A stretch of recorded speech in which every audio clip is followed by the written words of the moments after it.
Bienvenue sur notre site. Nous allons entretenir une conversation avec Madame Michèle Augsburger, la directrice de l'association Le Cœur sur la Pâte. Nous nous trouvons avec la fondatrice, ou plutôt la cofondatrice de l'association Le Cœur sur la Pâte, Madame Michèle Augsburger. Bonjour Madame Michèle, nous sommes heureux d'abord d'être parmi vous ici à l'association.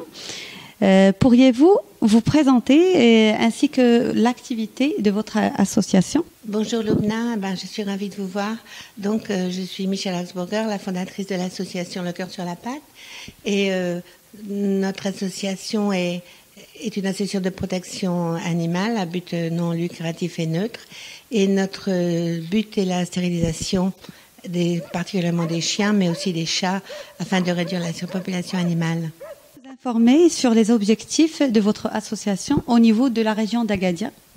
Notre objectif, c'est de réduire la population animale d'une façon efficace et définitive, et surtout, et grâce à la ville d'Agadir et aux autorités, particulièrement au maire d'Agadir et à la doctoresse Amal El-Bakali.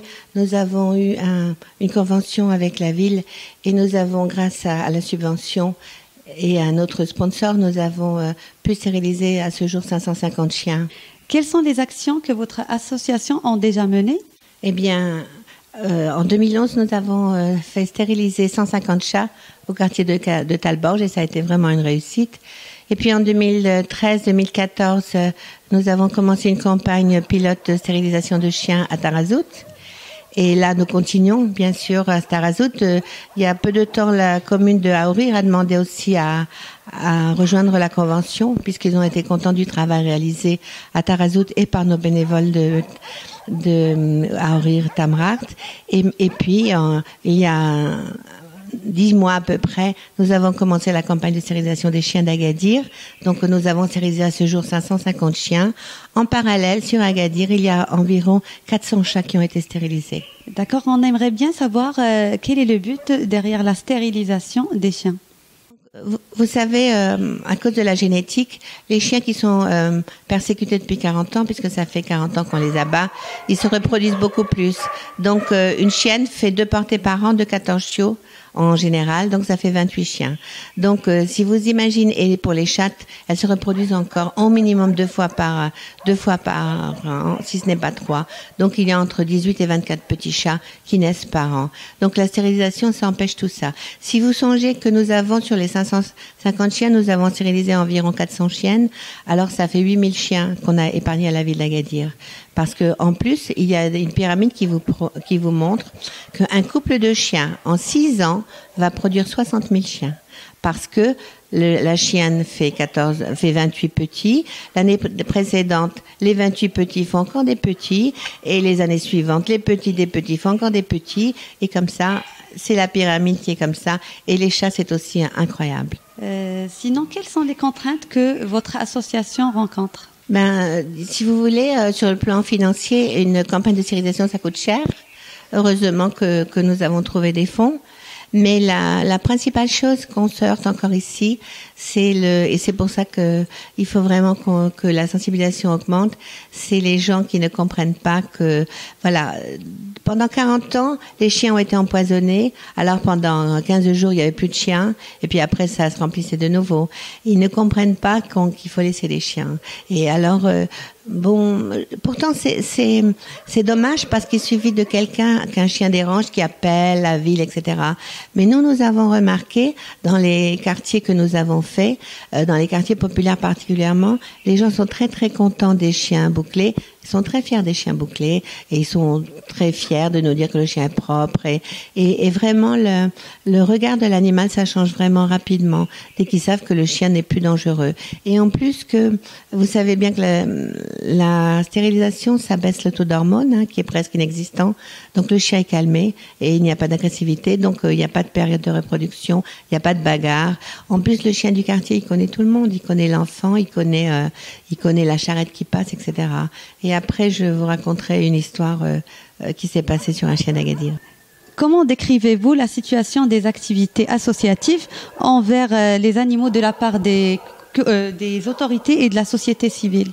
Eh bien, de la part des autorités, d'abord la commune d'Agadir je dois dire que c'est la première fois que des décideurs ont pris la peine d'étudier un dossier et de voir comment les autres pays ont réglé le problème de la rage et de la surpopulation animale. Jusqu'à présent, les gens ils ne voulaient jamais rien changer. Donc, on est très content de la commune d'Agadir qui a fait vraiment l'effort intelligent de consulter les rapports de l'OMS, de voir comment ça se passe dans les autres pays, comment on est arrivé à réduire la population de façon efficace. Ça, c'est bien.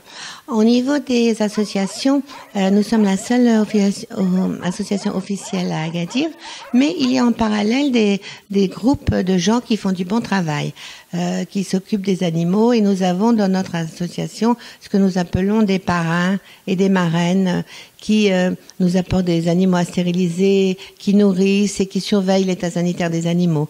De plus en plus, ça se développe et c'est bien. Malheureusement, ça concerne pratiquement que les chats. C'est plus difficile de s'occuper de quelques chiens que des chats. Et c'est plus dans la culture aussi, les chats. Quels sont les projets que vous comptez mener, et surtout au niveau des campagnes de sensibilisation ? Eh bien, d'abord, on aimerait bien que beaucoup de journalistes comme vous nous aident à la sensibilisation, parce que c'est surtout par là que ça passe.